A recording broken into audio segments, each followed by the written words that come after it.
Hello, everyone.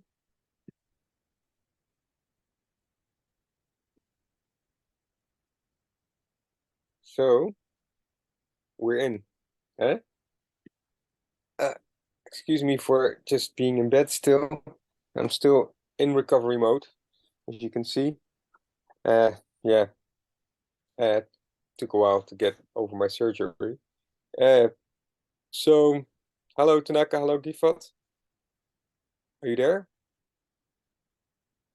Hello. Hi. Tanaka, I'm can you good. put How your are camera you? on? Gifat, maybe? It'd be great to see you guys also.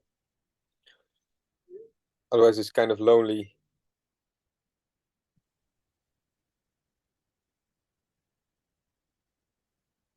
Oh, hello. Hello. Hi. Hey, let me just see. Should we try to log in again? Is that what she wants? I think Fatu wants us to log in again. Is that true? Just ask.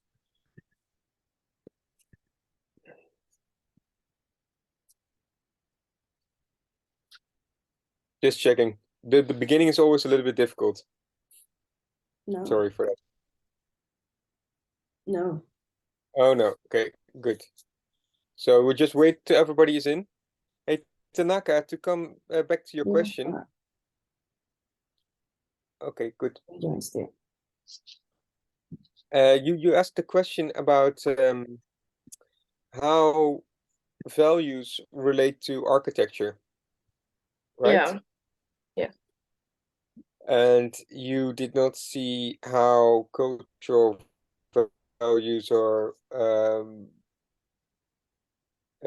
social sensitivities, for instance, are transferred in architecture, Yeah, right? it's when I was creating the mood board to sort of like have ideas of what the architecture would be like.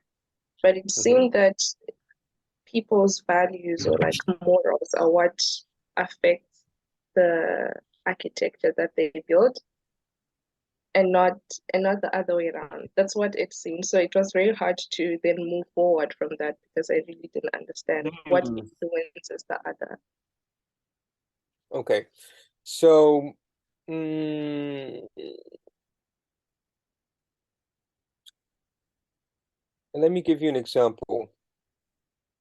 Yeah.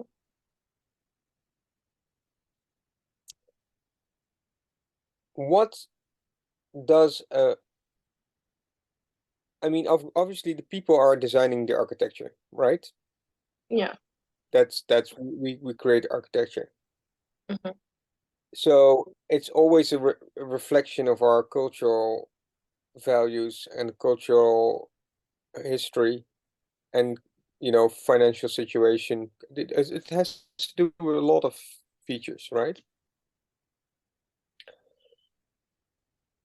And so what we try to do is to look at you as a designer first and see kind of what kind of values, what kind of ideas you have relating to your own values, to your own culture history, and then to transfer that into an architecture, in a metaverse architecture, right? Which is Mm. architecture that has unlimited potential because there's no limits to what you can design, basically, right?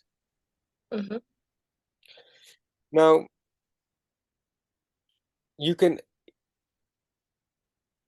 say that if you are building something in the real world, you're kind of limited by financial means or whatever, right? So if you think really to transfer to an architecture, you might not succeed because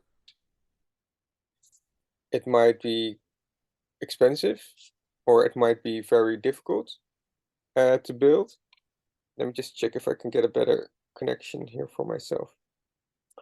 And in a metaverse, you can emphasize all these things. You can emphasize that in a virtual space because you can make things bigger. So, for instance, in my culture, there's a lot of references to Greek and Roman architecture, right? In official buildings, hypothetically, or modern architecture from like Le Corbusier. If I want to create big columns in front of my house in the real world, that would be very expensive. But in a virtual space, I can do that everywhere, right? Because these columns, these are free. You know, it's just digital assets that I place. So on one hand, you can emphasize, you can really make anything you want. So you can really refer to your own cultural heritage as much as you can, as much as you want. But you can also manipulate, obviously.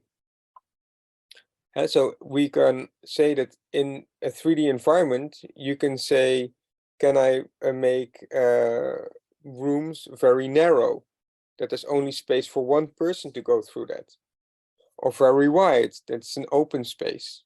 You know, there's a different way of communication in an open space than in a smaller space. When in an open space, I can communicate to everyone. In a smaller space, there's not enough room for everyone, right? Mhm. So that's one thing. And I'm not sure if I'm answering your question, but one of the things that I really find is important, and that's something I'm going to talk about a little bit later, or some articles that I want to share with you, is that people are going to, in the future, going to grow accustomed to what they see. Okay? So imagine that you get to eat cheese all day, right? Cheese in various ways. Cheese on your bread, cheese as dinner. You eat cheese all day, hypothetically, right? Yeah. That's the only thing then that you know. So when you eat something like a vegetable, you're like, ah, I don't like it. That's not Mhm. cheese, right? Because I'm used to eating cheese. Cheese on macaroni, cheese on my meat, whatever, right? And the same happens to buildings. When you are seeing a lot of European style buildings in metaverses, or European style architecture in metaverses, right? Yeah. And every metaverse is based on our European cultural values. Because if you look at the metaverses now, they can be futuristic or they can be modern. But where are the origins of these design thinking? Where do you think that the origins of this design thinking comes from? And their culture, Yes, but whose culture? the Europe. Yeah, Western European culture. How many people Yeah. from Madagascar have you seen making architectures, right? Yeah. And creating and creating virtual spaces based on their cultural values. How many people that are doing that? No, none. So Yeah, I get what you are saying, and I do understand. Also, another thing was that I think you gave an example of Celtic. Was it called Celtic? The yeah, dish? Yeah, the you gave us an example of like how to model a metaverse architecture in the metaverse using their store, right? And well, you can use it as a product if you want, eh? yeah, yeah, As a sort of a project goal if you want to. I'm not forcing anybody no, to no, no. do anything, eh? It's So an example that I want to use. When you showed us the video of how you that's guys had, but the video and that was I already mentioned that was just that had nothing to do with the actual metaverse that we are designing. yeah, yeah, yeah. But you designed it in a way that the client understood it, right? Like this is, I designed it in a way that the client was able to kind of cope with the idea of what a metaverse is. Basically, they didn't know anything about metaverses. I just want to share this. I'm going to share this in the links, but just for you, sorry to interrupt you, Tanaka, but just these articles might be important to kind of refer to my story. But sorry, yes, please continue. yes. So using that example, right, I found it difficult to sort of like condense um the African culture, or like the research that I did, into something that maybe, how is gonna explain this? So I Maybe found it can you share your screen? Can we look at your mood board? Can we look at your board, please? Because you haven't okay. showed it yet, right? Yeah, but I'm not done yet Oh, because but that I'm doesn't stuck. matter. Please share it with me, please. Okay. I can't share. I have to be enabled to do so. I can't share my screen yet. Oh, now you can. Now you can. And Tanaka, it's so good that you ask questions, eh? It's so important that you ask questions, that you wonder why are we fucking doing this, you know? You are in control, all of you, you know? I'm just facilitating your knowledge, you know? Yeah, thanks. And just for everybody, please add a folder with your name on it and with a link to your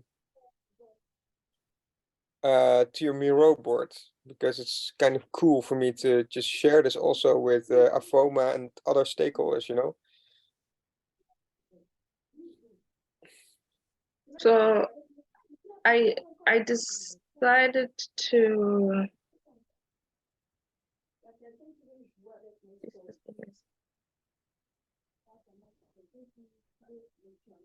So what I had in mind, I had two things in mind: an Mm-hmm. educational space, and also maybe an arena for like concerts and stuff like that, like Cool, cool, a performance stage.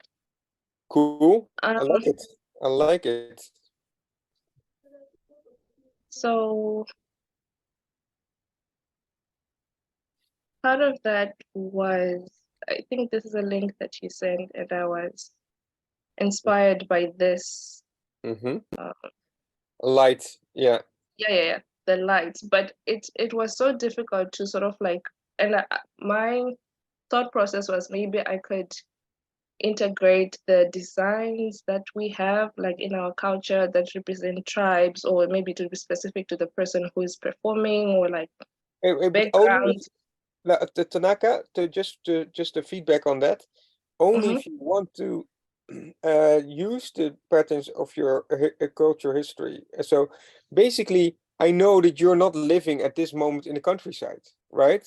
I Yeah, kind yeah. of I assume that you're living in a city at this moment, Mm-hmm. right? Which city are Yeah. you living in? I'm in Cape Town right now. You're in Cape Town, right? Yeah. So you are a modern person, right? I just wanna explain to you that you can modernize these things. You know, you can also use the things that you see around you. The things that you see in Cape Town is definitely also culturally different than what I see and express and experience. The only thing what I found is that when we start from a really a historical cultural background, I hope that I'm Mm-hmm. making sense here, but is that you see, the globalization of the world has made it so that every country in the world looks like a Western country almost. It's like a Yeah. uniform kind of aesthetic. Everybody knows how big shiny flats look like, right? Yeah. And that's sad because we've just colonized the whole cultural spectrum of the entire world. And Mm-hmm. that's why I just think that in a metaverse situation, we can take some of that back. We don't want to perpetuate this development. We really want to Okay. see cultural places from Peruvian metaverses, Indian metaverses, because now it's possible to more kind of have that dynamics and have that broader spectrum, right? Yeah. But if I use what I'm seeing here in Cape Town, doesn't that take away from what the traditional sense of architecture is from Yeah, my but culture? there's a balance. There's a balance, and also what you're looking at in Cape Town is not just only just the buildings. You're looking how people are communicating. Like, listen, if I go to the market here in the Netherlands, and I'm in the Netherlands right now, right? I think that there's a widely varied way of how people interact with each other. If I go to Yeah. a party, there's a really different way of how people party. And that's very specific to where you come from, and that's very specific to where I come from, Yes. right? When I go to India, where my mother comes from, I have enormous fascination for how everybody talks on the street at the end of the day. That does not happen here. People gather, people gather in cafes and have drinks there, drink alcohol, and communicate through being in that place. But outside on the street, there's no communication. So Okay. if I would design something that would be more referential to Europe, I would say if I want to have people together, I would be in a closed space where people feel comfortable. Maybe if I would design something for people in India, I would create more of a street or an open space or a market where people can kind of communicate, but then there are stalls, or there kind of nooks where people, you know, Mhm. I don't know. This is just examples, but it's not an easy task. This is Yeah, it's really not. very demanding of your design skills. That's why this course is called Metaverse Design Thinking. Thinking Yeah. about how do we design. It's very different than just designing. It's thinking about what kind of conditioning do I have? How can I rewire my brain to think about Mhm. these fictional spaces where I can do anything, and how can I create framework for that? Because Yeah, that's the problem. If you don't have a framework, then you get lost in all the potential that you can do. yeah, exactly. And based on what I was thinking, because if say these lights show some designs from my culture, like everything about the show has an element of my culture, it seems so limiting that I don't necessarily think that it would have an impact on somebody else. Like people would, yes, people can identify maybe a pattern or like, oh, that's from my tribe. Uh, but does it then constitute of like sustainable architecture? Does that make Listen, sense? Tanaka, I can do you one better, okay? I can do you one Mhm. better, okay? We're using a game engine in for a Fomaland. So hypothetically, if I like your design and we want to show that design in a Fomaland, right? Which by any chance you don't have to, but I think if you would, it would be opportunity because obviously you get exposure. People see your work. You can put it online and you can put it in your portfolio, which is I think important for everybody. But and if we get the beyond the demo version, then we really would like to give you tokens also for your design, and we can help maybe in future to see you in the project as it develops, right? But we're building in a game engine. You know what that means? No, what does that mean? You know how video games look like? Yeah. So you can do a lot of things in video games, right? Like you can fly, you can shoot at stuff, but these things are just like, it's very flexible. So imagine you can create a building, hypothetically, right? That it's just a sort of a thin layer. It might be like a thin layer of let's say a color, green. Maybe it's a little bit opaque so that you can look through it, but it's just surrounding you, okay? That's it. And we call it Selitic on the top. It's written in letters, Selitic. And then when you go inside, it's just like, oh, there's a green space. But when you go to the wall and you take your hand and you can write in the wall and it stays there, right? It's Mhm. just you create the patterns by drawing on it. Or you touch it, and when you touch it, the patterns are being created, and the patterns can change. Or you can create a space. You know, these are all things that can happen, and that is the next level of architectural design in Metaverse. It's not just a shell where you do Yeah. activities. It becomes Okay, I think I a see what you. living building that you can leave traces in, that things can grow inside of these buildings. The buildings have different sizes depending on how many people are inside. What is the use of a shelter in a building? Is it to create different lights? or shades or shadows? Do we because we're working with sun in the environment, like a fake sun, obviously, but we can create shadows that are different all the time because the roof is changing, right, on the floor. Okay. So No, I think I get what you're saying. that's the next step. So you think about, I think Gifat just, showed the last time.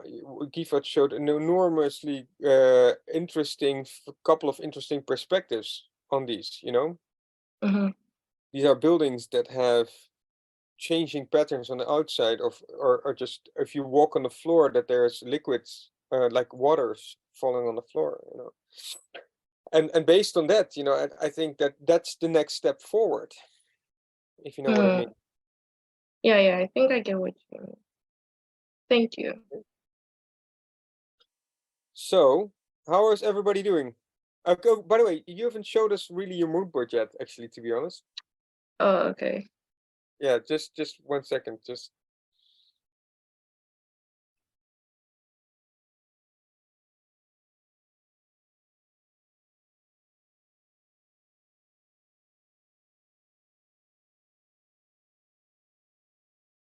very good.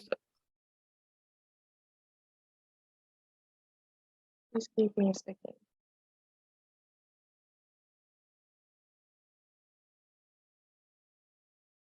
So this is where my inspiration was coming from. Mm-hmm. Yeah. I think I talked about this in the previous session of like the different architecture that we have. Can you scroll down and look at these black and white pictures in the corner? What is that exactly? This.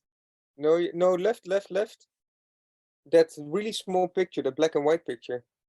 Oh, this one. This is Great Zimbabwe. So this is like an ancient ruins in Zimbabwe where like Very cool. our ancestors had to live and stuff like that. And next It's to that, actually left to that, what is the left on the left-hand side? What is this.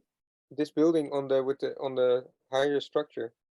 Yeah, so this is where people store their grain.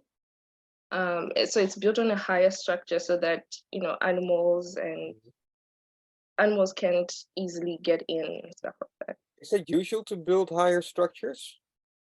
Sorry? Is it usual to build higher structures? Yes, for the purpose of like storing grain and like maybe the harvest. And also I think here in the ruins to kind of like see where the enemy is and stuff like that. Yeah. Yeah. Okay, continue, please. Yeah, and this is also part of the picture of like the ruins. So these stones are actually built without any cement, any mortar in between. It's just like a stack of rocks, Awesome. and it's actually still an existing structure. Here are some of like the reeds that we sit on. Yeah, I drew inspiration from this, and yeah, so I thought about creating an educational hub. I first thought of maybe a library, but then I was like, how do avatars then like communicate in there? So I just thought maybe it's just an educational space, which has like the history, say, of Zimbabwe. And I realized that most of our structures are circular. So I was trying to think of things that are circular and draw inspiration maybe from shelves here, from shelves. I mean, sorry to interrupt you because I have to, because I'm the teacher, I can do whatever I want. But the thing is, what shape are educational structures in Western Europe? Sorry? What shape are educational institutions? What shape are the classrooms in Western Europe? In Western Europe, I'm not so sure. Square. Square, and people are supposed to sit in rows. Yeah. That's a big difference. You see that? You see the difference Oh, yes. when you look at each other in a circle, and then when you have to force children to sit in rows behind each other. Yeah. One is like a machine, and the other looks like a cultural place Sure. or interactive place. So you Yeah. see how architecture can define how Mm-hmm. people experience space and what they think Yeah. of themselves. What do you think children, I'm sorry to interrupt, but this is very important. And this is also kind of where I'm going with this. What do you Yeah. think the children feel when they are sitting in rows? You have kids on the front row, kids on the back row, and they are Mm-hmm. sitting in rows in a square building and have to sit behind tables. What do they feel? Yeah. It's definitely, from my experience, because that was kind of the setup that Yeah. we had also. There's sort of like a pressure, like sitting in front, and it was kind of assumed that people who sit in the back are kind of lazy and then don't do nothing, and then Ah, people who okay, sit in okay. Keep front that in like mind. are teachers' favorites. Well, keep this in mind. Wait, I'm now going to go to Precious. Precious, are you there? I want everybody's opinion on this. Precious, are you there? Yeah, hi, Rudolph.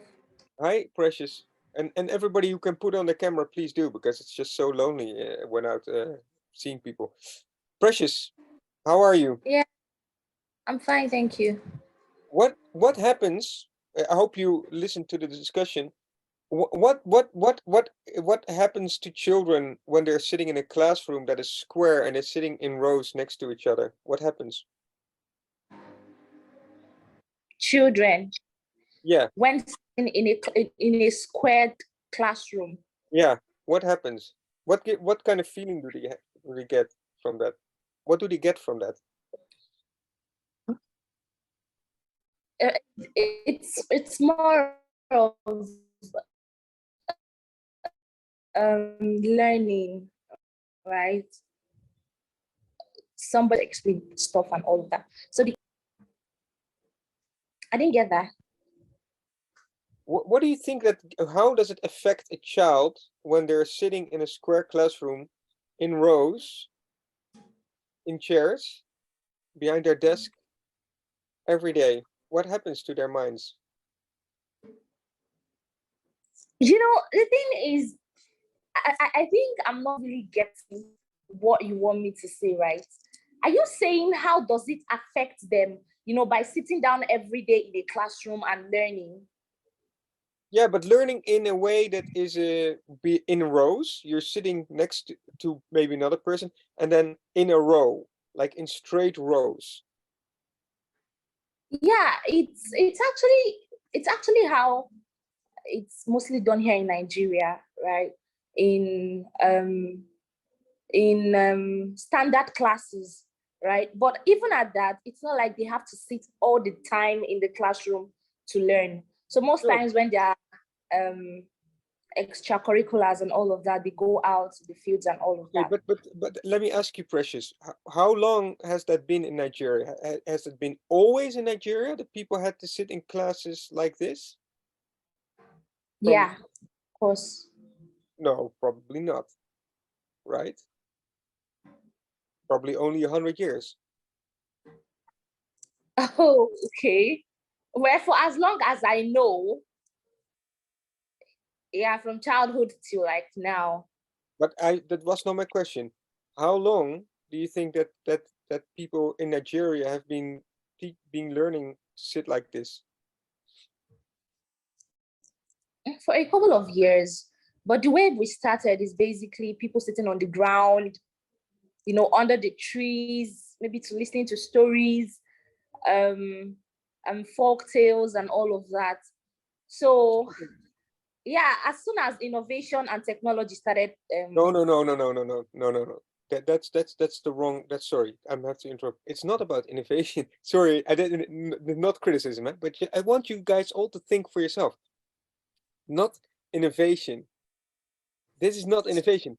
When the Western colonization began, we started to impose structures, our cultural structures, on other countries. The educational structure is fundamental because that's when you are learned as a child what is the value of you, the things that you're learned, how do you think about the world, right? Yeah. Now think about this. If you're sitting in rows, there's a front and there's the back, like Tanaka says. Immediately there's a hierarchy situation. The kids in the front have a different feeling about the kids in the back. Yeah? When you're sitting in a row, not everybody is equal. Huh? Yeah. Okay. And it is being thought of as this is efficient because then we can control you when you're sitting in a row. Now, when we're looking at the circle, everybody is equal in a circle. Oh, yeah. Even the teacher is in the same situation as in the circle. In a Western situation, the teacher's in front and all the kids are looking at the teacher. Yeah? Mm. Yeah. We need to change because this isn't innovation at all. We are learned from kids onward, right? We're being trained that there we need to listen to that person, yeah, and we need to sit still and be obedient, yeah. Yeah. That's not a way to teach a child from 3 years old how to relate to the world. And if that's being ingrained in your mind, you're becoming this person that is expecting to sit behind the desk. I'm not saying anything but that if I would be choosing between a circular form for an educational center or a square form for an educational center, I would know what to choose. Okay? But that's just something just to give all of you. I hope, Default, are you listening? Yeah, I'm here. And Mary, are you listening too?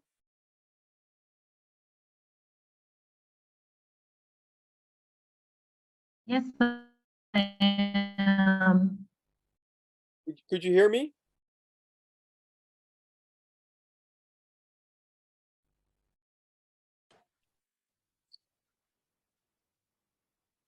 Okay. Some people have some delays still, but that's okay.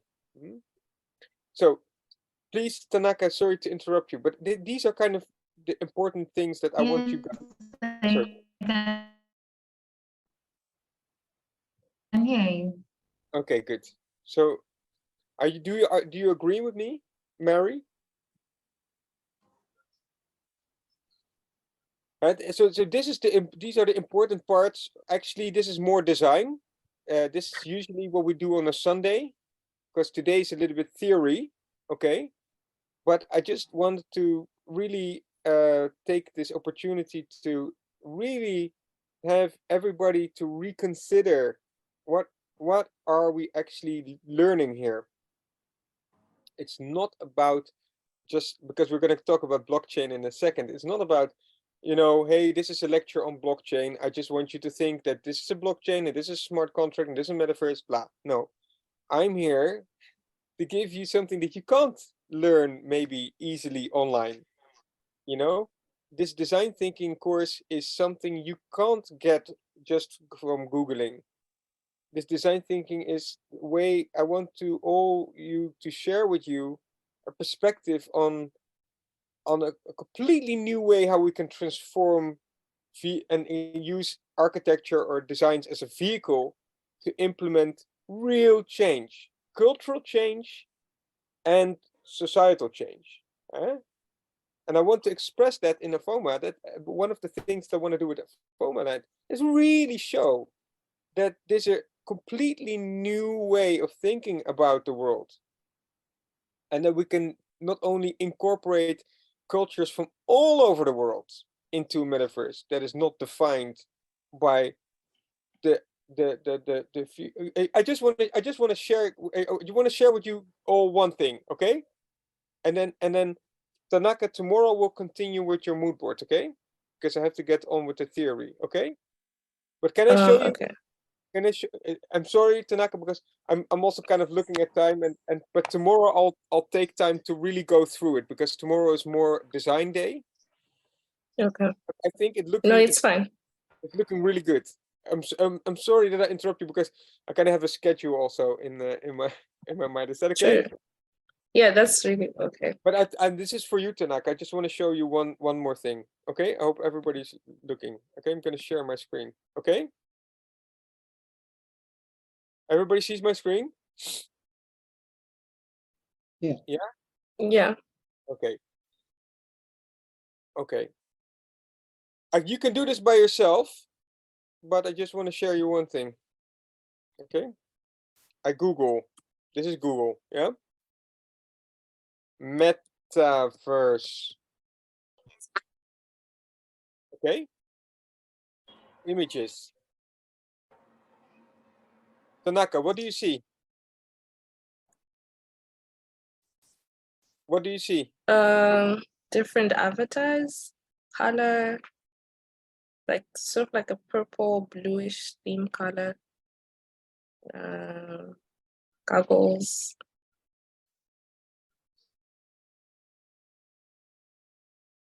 Yeah, Okay, that's what I see. Gifat, what do you see?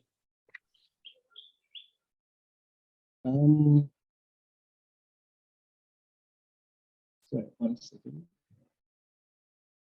Okay. Yeah, lots of futuristic virtual neon lights, LED lights around.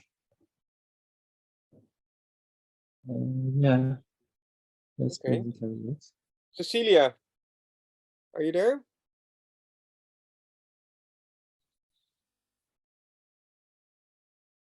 Can you Cecilia, are please you there? I think I'm trying to make zoom out a little bit?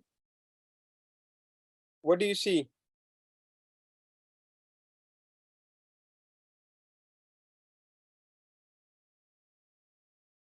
Can you please zoom in Yeah, a this little is bit? okay. Zoom in a little bit. Yeah. It's not about the individual image. yeah, Mhm. collectively. Fatumata, are you there?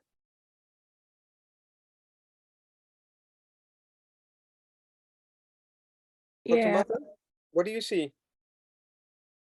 well, I see lots of colors and 3D designs.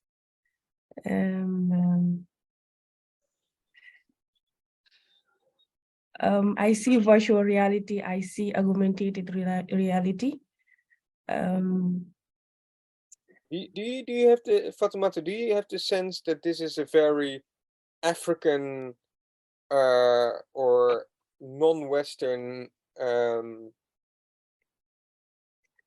Yeah, this is really not African. Yeah, we can see that this is really Western. It's like, This is I think basically, this is when you Google the word metaverse. This is how the world thinks that this is the future. It's neon, yeah. mhm, It's white, yeah. It's pink, bluish, yeah. yeah, And it's completely saturated with one sort of image. And this is where it will go, yeah, as long as this is in the hands of Western companies mhm, that are going to develop this. And they are going to control this. And they are going to take everybody who is going to do anything in the metaverse into their world and condition them and tell them, this is the future. This is how we want to experience education, lifestyle, or whatever. And it's from our historical, fundamentally historical cultural background. Okay, so there needs to be a kind of, we need to really resolve this and to create something that is very more mindful. Okay, that I just want to thank you, Tanaka, but this was for you also. I just want to show you, and just please look at these articles about this mere exposure effect, especially. It's in the chat.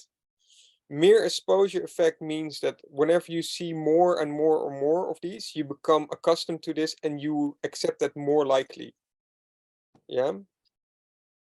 So if everybody sees these kind of metaverses, they will accept this as the norm, and everything else would be different. Yeah. We see these biases everywhere, regretfully. Okay. So I have an assignment.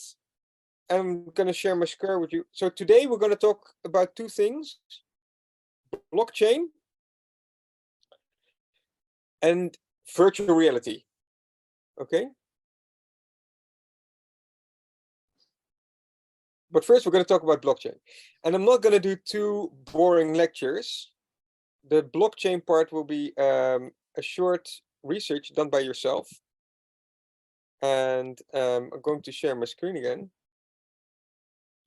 So it's a new approach, people. Okay. Okay. Can you see my screen? Yes. Okay. Is everybody seeing my screen, right? Yeah. What I want you to do is to each take 15 minutes. We're gonna do 15 minutes. I'm gonna turn my camera off for 15 minutes. And each one of you is going to take one subject,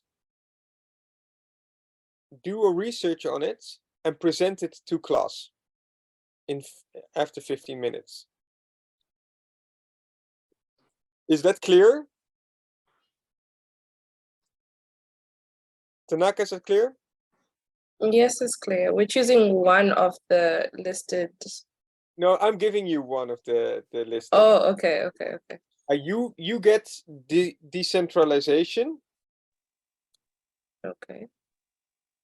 Yeah. Can you please repeat the question? Sorry?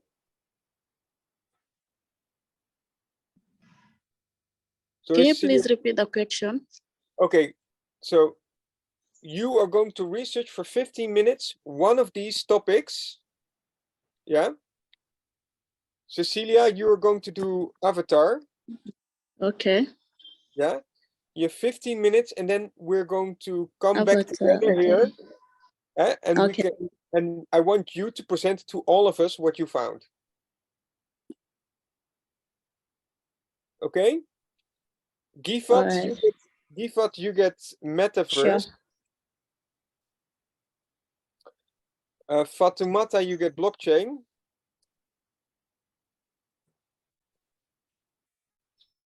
And Alan, are you there? Okay. Precious, you get smart contracts. And what I'm gonna do for you, Alan, let me just see what is an interesting research thing. Hi, Rudolph. Hi, man. I'm good. I'm sorry, man. I'm getting my driver's license today. Yay! So Okay. I'm just going in for the final test, the road test one. So Don't worry about it. I'm due for, Hey, good luck. for about 2 o'clock. Good luck, and then I'll give the last to President if who am I missing? Mary. Mary gets Metaverse. Okay. Like, So so just leave the homework and then I'll catch up on no, those. this is okay. This is not homework. This is a task we're gonna do in class right now. Tanaka, you still okay? Yeah. Okay. So everybody clear? This is the task. It is now past 11, right? Or yeah, GMT time. Okay. Everybody, 15 minutes from now. Okay. Let me just look for a sort of a stopwatch.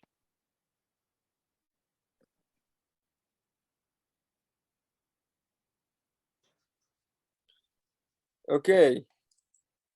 From now on, 15 minutes, right?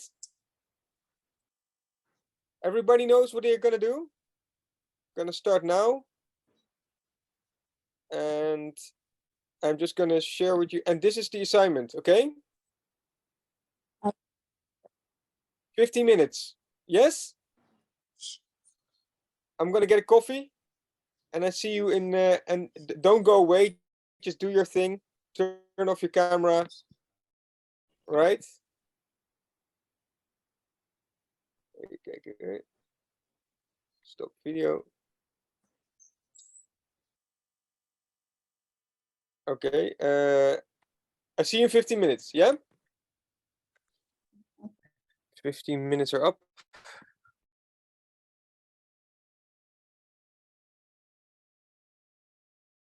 Yes.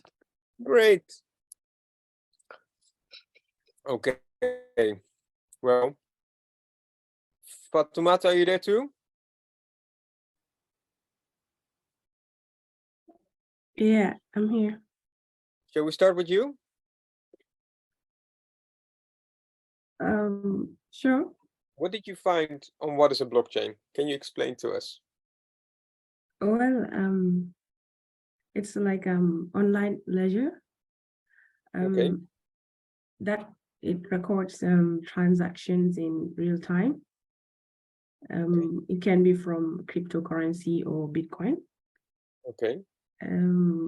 And the cryptocurrency is a digital currency in which transactions are verified and records are maintained by a decentralized system using the cryptography.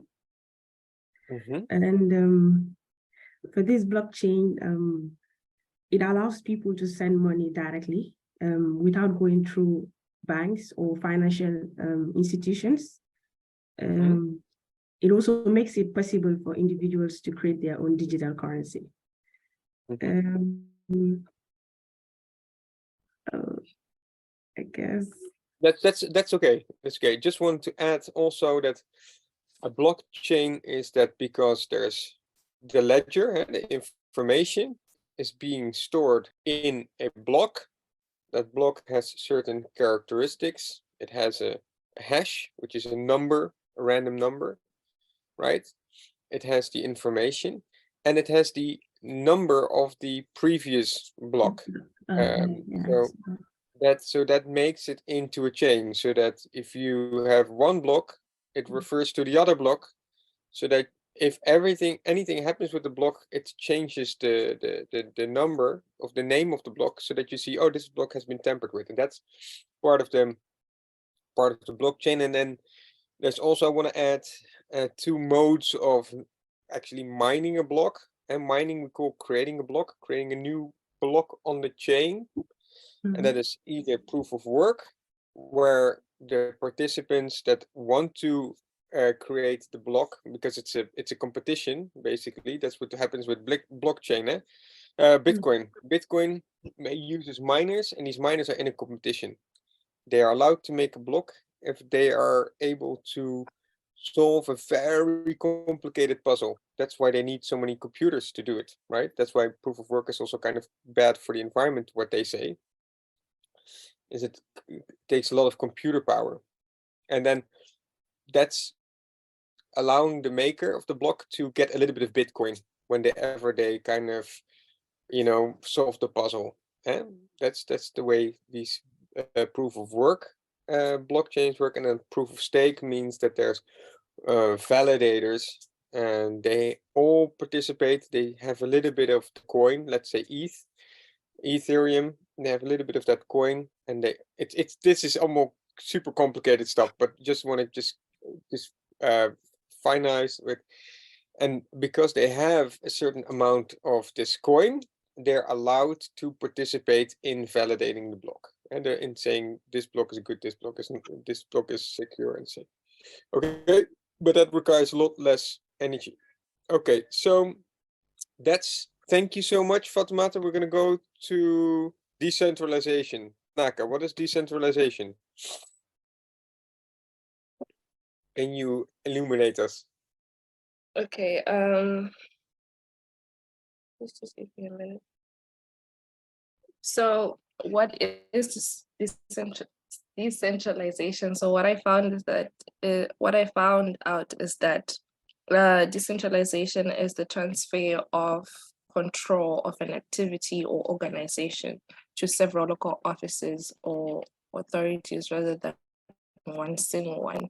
So to give an example, it's like, say you have, say somebody owns a hotel chain. It's very difficult for them to focus on, say, 100 branches. So they give power to local stakeholders in different states or countries so that they can make decisions and solve problems according to how, according to the states they're in or like the places that they're in. And this helps to like make quick decisions, solve problems, empower people, have diversity and creativity like on the spot. And also it does have its disadvantages, say maybe like they don't have uniform policies and also like problem of coordination of like the different branches. So yeah, that's what I found. So yeah, and so when it comes to blockchain and crypto, decentralization is governed by code, right? You say, whenever there's more than 1,000 users in this place, then the place shut down. Or whenever there's more than this amount of people holding the tokens, then we are going to release more tokens. So you can code these kind of rules in decentralized kind of situations, but it's not governed by person because a person does not own that script. The script owns the script. It does whatever it does, and there can still be kind of rules. And that's I think which is the phase where we're in now, that they're eager to define these rules better in this kind of code, right? So it's nobody owns the code. So that means it's decentralized, let the code do the work. The problem with that is if there's a hack or the code gets changed, then that really affects the entire system.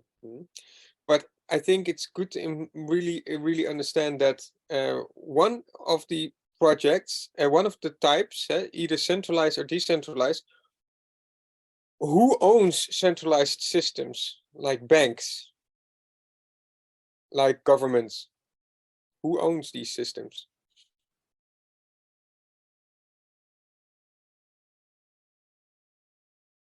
Tanaka. The state. Yeah, what type of Is it? demographic? What type of demographic? What type of demographic? I don't.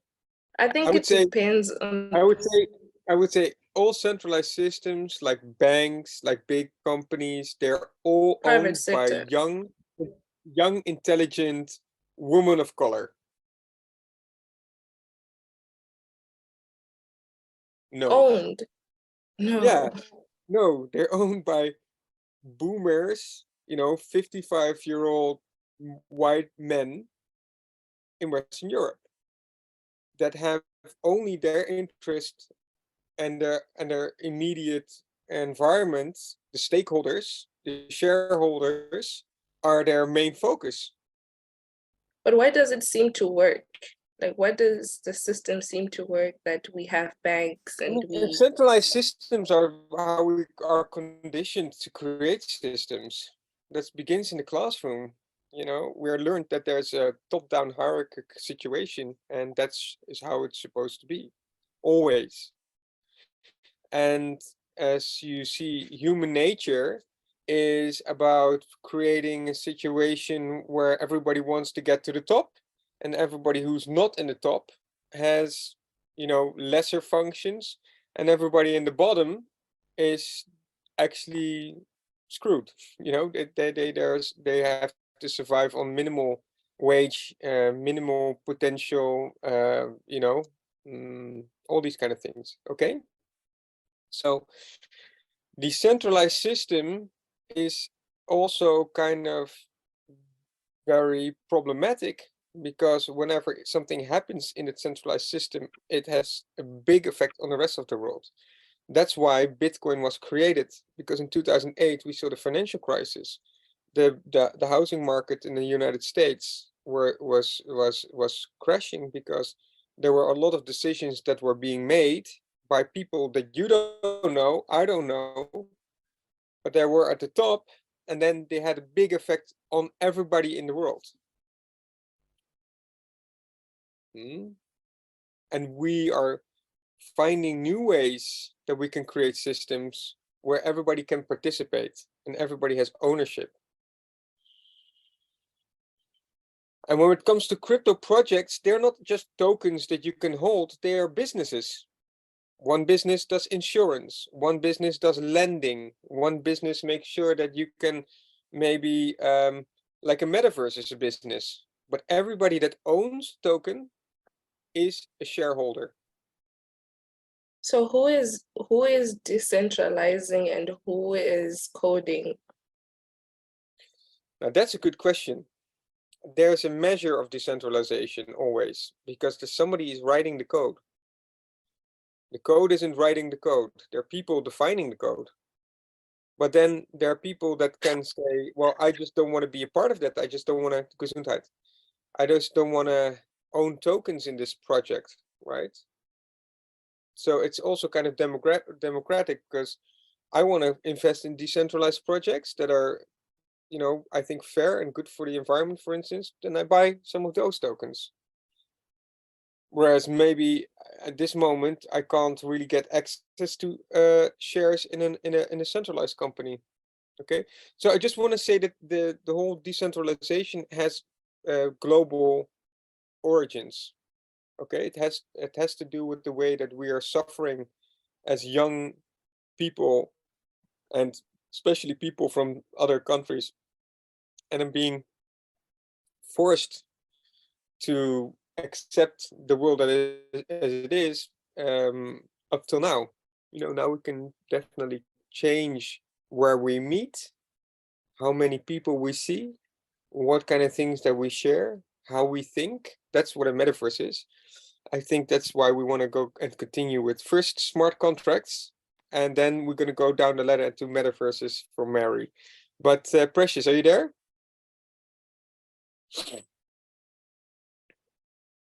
Precious?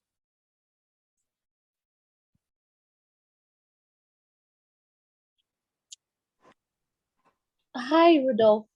I'm here. I think I was muted at first. Yep. Can you share a little bit about what you found on smart contracts?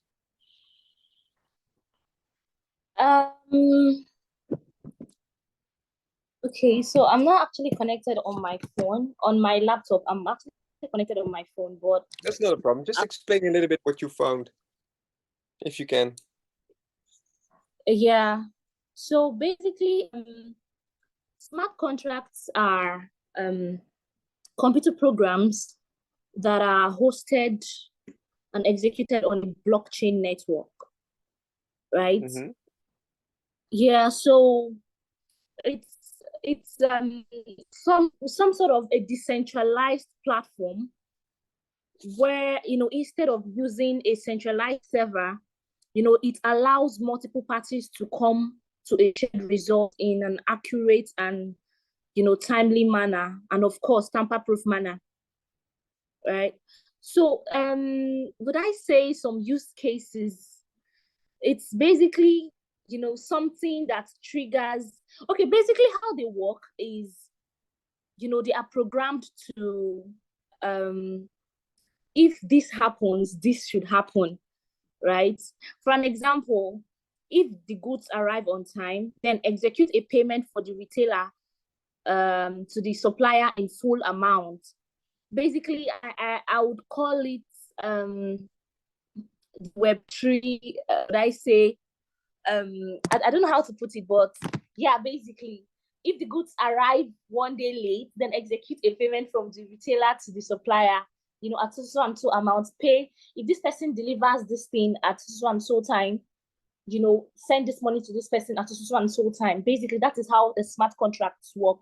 So they just, you know, take out the hassles of, security,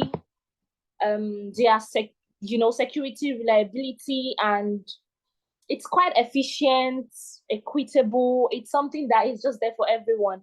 So basically, that is how smart contracts work. Thank you so much. Yeah, so when you had a blockchain, at first you can only create a ledger.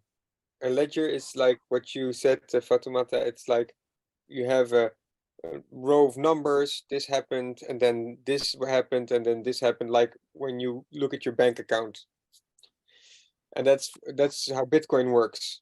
And then with Ethereum, they found out like, hey, I can only not show mutations. That's why mutations is what you call when your bank account goes from 1,000 euros to 900 euros to 800 euros and to zero. Okay, is when something changed in numbers. So we had blockchain, Bitcoin that could do only that, and now Ethereum came, and a very smart person with the name of Vitalik Buterin said, "Wait a second, we can also kind of create other kind of information like code. Like code is basically, like you said, very well, Precious. Like when this happens, that happens. We can make a little bit of code and we put that in the blockchain instead of a ledger. It's just numbers, right? And by doing so, we can define different things than just a mutation. We can also define how things are being given to a person. So when I give this to Fatoumata or to Precious, then I get a little bit of the profit. Yeah, like royalties or something. These kind of things happen all the time when it comes to NFTs. Yeah. But yeah, I mean, it's like the next level of blockchain. Yeah? So thank you so much, Precious. We're going to go to Cecilia. Are you there? Hi, Cecilia. Are you there?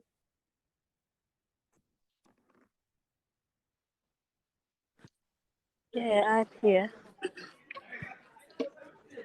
Can you Hello. tell us a little bit about what you found on the topic of Avatar? Yeah, sure.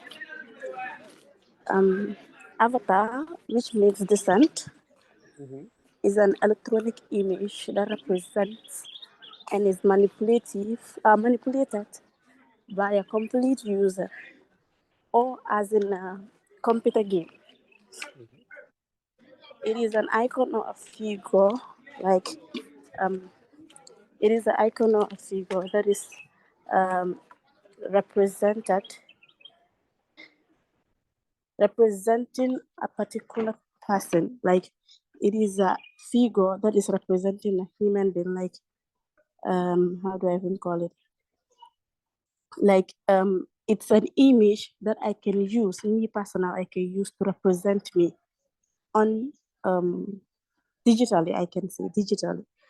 It is needed because it gives our ideal clients an identity and helps him or her to better determine who they are marketing to. There are elements they have which are associated with the five senses. That is wind, fire, void, etc. They're in two types, which are those those that are used for websites, such as web exchange bots, and those used in gaming and virtual walls, which are inventory through the ideas collected and purchased by the user or the character. So I've also checked in the Hindu methodology. Yeah. An avatar is a deity that has taken on an earthly form, most often that of a human, in order to bring higher consciousness to add that they are God's created. As humans created virtual worlds, it could be said that the computer version represents human incarnations into its own creation. Very good. I mean, Yeah. very complete, and thank you so much. I mean, so basically, the avatar wasn't originally a Hindu term. It meant that the Yeah. deity came from the heavens and they took hold of a Yes. body, right? And in it comes to computer or metaverse terms, is that we come from a physical world and we transmutate into a digital form. And that's Yeah. well, we're going to discuss that also tomorrow a little bit. Thank you so much. I'm just going to move on to Mary. Hey, I totally forgot to give Gifat an assignment, actually. I'll do that tomorrow, Gifat. Sorry, I thought you told me to do the metaverse. Oh yeah. I thought also I think I also gave Mary the assignment of Metaverse. So Okay. you can both talk about Metaverses in just a second. But Is let me there just I want to connect my laptop. I'm supposed to have an online class, but then my battery is down. okay, cool. Then well, let's just go with first Gifat's interpretation of Metaverse, and then I'll go to Mary and ask her. I was supposed to give one of you NFTs, but I made a mistake. Sorry. But you do both give us an interpretation of the Metaverse. Gifat, you want to go first?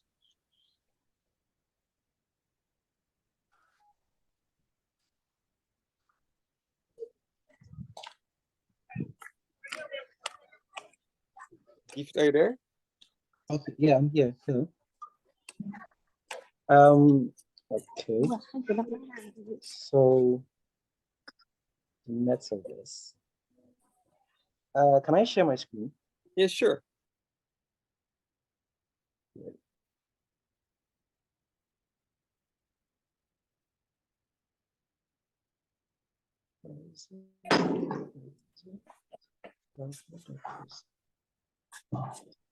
Okay.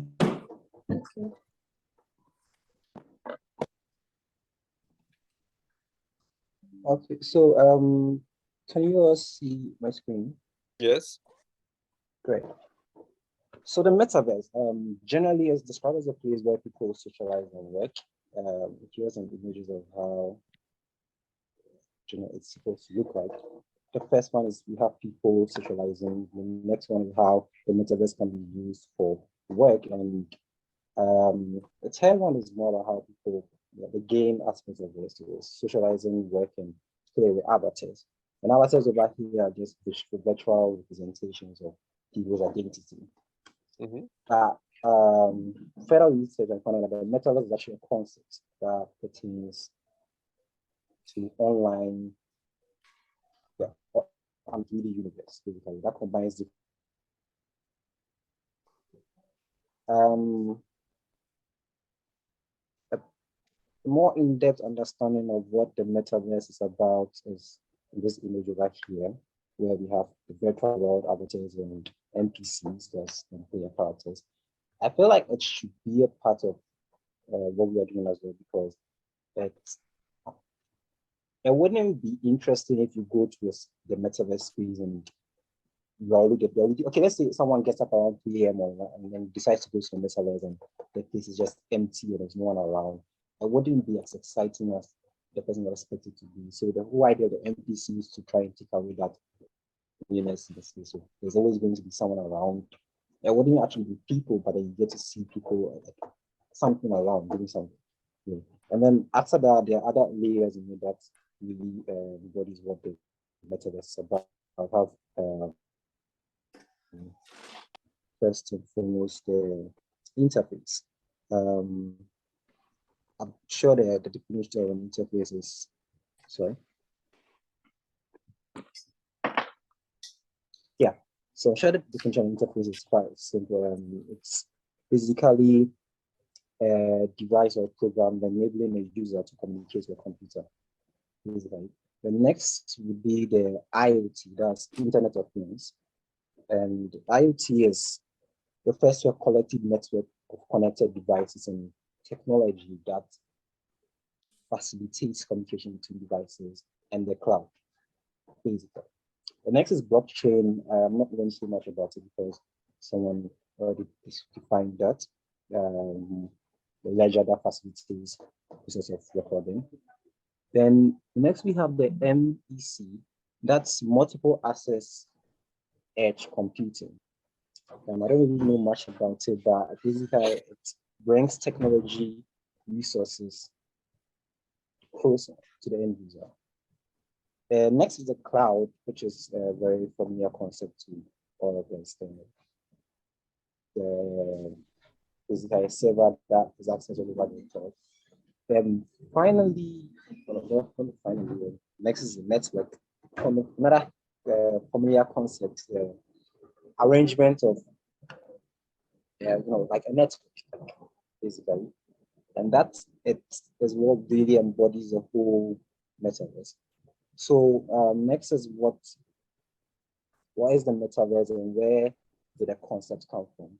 So if you look back, there was a guy named Neil Stevenson, and he was trying to create this kind of dystopian cyberpunk space. And if you look at how most of the images we portray what the metaverse is, you can kind of see his vision in it at the moment. And yeah. Next, we have the elements of the metaverse. That's where we have the digital currency, marketplace, NFTs, infrastructure, device independence, gaming, digital access, natural languages, processing, digital human, social media, workplace, online shopping, concerts, social entertainment, and all that. So the metaverse work is based on 3 things. We have the VR, basically the devices that will enable human beings access the metaverse, the Web 2.0, and a blockchain. Just these 2 things. When can we expect to see it? Currently, one of the founder of Facebook is sort of spearheading the whole metaverse program, and he's estimating that it will take 5 to 10 years for us to actually see the metaverse become mainstream. But I believe that if you look at the iPhone from the 12 Pro Max and above, they have this sensor, the LiDAR sensor. And if iPhone decides to work with Mark Zuckerberg on this, because this LiDAR sensor is something that is actually necessary for accessing, is necessary for the metaverse. Basically, it's one of the devices that is needed for. You only have 2 minutes left, Gifat. Okay, sure. So the metaverse, where are we heading? Basically, I'm just trying to see that. I mean, what we expecting the metaverse to be is to affect all areas of our life. The health side, where you can put a person in some kind of device and you operate on the body, and the person's mind is in the metaverse somewhere, and all that. So that's where you're headed with the metaverse. What you can do in the metaverse, I think I mentioned most of these earlier on. Some examples of this is in Meta. Microsoft is also having these hologram features. We have them in games, VR chats, and real gear and virtual. Well, that basically sums up what the metaverse is about, and most of this information was collected from very good again, and thank you so much. I'm going to go to Mary now, and then I'm just going to, thank you so much, Gifat. Mary, what do you want to add to this? Because Gifat gives some very extensive example, but I'm also keen to know if you maybe have another take on this. Okay, he has covered pretty much everything, but maybe something I can add on is there've been queries on the information privacy, user addiction, and user safety within the metaverse. And these are ongoing concerns, and they're stemming from the challenges facing the social media and video game industry. Yes? Yes, you're absolutely right. You absolutely got on it. Yeah. Then so there is also an issue of sexual harassment occurring on the platform. I don't know, like those are some of the issues that I've been finding online that people are actually worried about. I think that's a very important question, by the way, that last one, safety in metaverses. And the question of if it's safe. Yes, then another thing that there's an article I read, maybe I'm going to share the link. Yes, please do. But it was talking about the relevance of the metaverse to Africa itself. And yeah, it was just questioning the relevance to Africa and whether. I also shared one of those articles already earlier in the link section. You can always find in the link section the links from the previous class. So if you want to get yourself updated on, materials and stuff like that, you can do that. But can you share the link? Yes, please. Yeah, then there are also social issues, like how initially, because from the video gaming and all, people have been alienating from the real world and being occupied by the virtual world. So that is also an issue for the youth. Yes, then also the social impacts online, like they call it the bullying online. These are word for it. Yeah. So maybe that is all I could add, because Gifford has covered everything. I think that's true. Gifford does share a lot always. I just want to add one thing. I'm just going to put these links online, just that we have the last links of the course. It's already day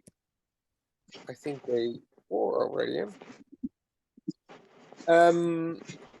Now, what I want to add is this. I'm not going to do the lecture because we're running out of time. I'm going to keep that for tomorrow. Thank you all. The reason why I want to do this blockchain in this way, to talk about this blockchain. Ikuchuku, can you maybe turn off your mic, because it's kind of glitchy. It's kind of the sound is a little bit not so nice. Ikuchuku, if you can turn off your microphone, would be great. Is that in daily life we are supposed to really find and really fast information, to find information, to process it, and to think about what we think about it. And so I thought this assignment was good for all of you to think for yourself, like what is important. It's proven to be a very good didactic tool to have people research and then present. And I think you did quite well. So now we discussed blockchain. I'll keep the VR for tomorrow then. I'm going to do that really short, because VR is not a really big important thing about the design thinking. It's just something I just want to share with you, which I have the presentation ready. For tomorrow, it's design day tomorrow.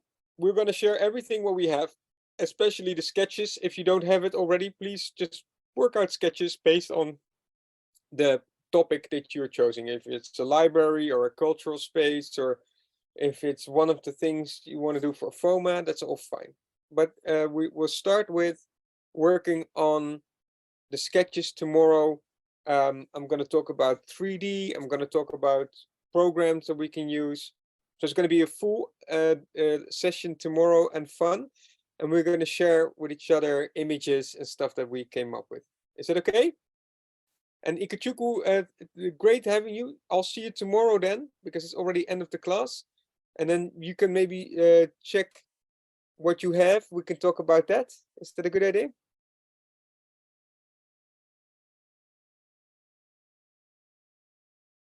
Okay. Any questions so far?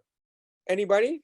Yeah. I think it's a good idea, though. Sorry, I'm in transit, so I'm not able to particularly speak. But my idea is an event master metaverse, where we could hold business type events with small rooms, large halls. I like that idea. I like that idea. Yeah, so it's a very real thing to us, because we are planning for a conference next year. We want to have the live one and a metaverse version for it, for all the online people who intend to join. So we're going to have small rooms, breakout sessions, one-on-one meetings, large conferences, and people can book ahead of time, decide where they want to be, see the speakers in each of the places, see the discussants as well, see participants, make contacts ahead of time. And, simultaneously, we're going to have several sessions running on, Firebases and all of that at the same time. So the design is in the head, but I will try to see how to put this in Miro and then see how it looks. Yeah. Yes. Let's and we have time, and then the week after we're going to present our project. It's going to be just a mock-up. It doesn't have to be perfect, and if people want to do something for a Foamland, that from that point onwards we're going to move also beyond this course. But in short, I hope everybody enjoyed the project so far. Is everybody still okay with the course? Tanaka, do you still like it? Yes, I the still course like it. is great. Yeah. Good. Yeah. I hope everybody's getting more educated through this course. Tomorrow will be design day. Okay, so just try to keep all your stuff in one place. Put your designs also on Miro. I forgot last week to put the assignment up, but basically the assignment is that you go from your interests to your mood board, and from your mood board to sketches. Yes, and you can also use the form of collage like I showed earlier. Okay. Sorry, I Thank have you a all. question. Yes, of course. Like, do you have an advice for the app we can use for our SketchUps? Like, I would just use pen and paper actually. like to be honest, okay. I thought like and we gonna make a picture of it. I don't want to make it too fancy. It doesn't have to be a 3D model yet. I just want to have some ideas. Just don't let yourself be too burdened by, oh, I need to program to that. It needs to. No, with pen and paper. Real architecture always starts with pen and paper. Okay, thank you very much. Thank you so much. It ends here. I'll leave you and I'll see you tomorrow. Yes? Okay. Bye-bye. Yeah, bye. Bye. Thank you.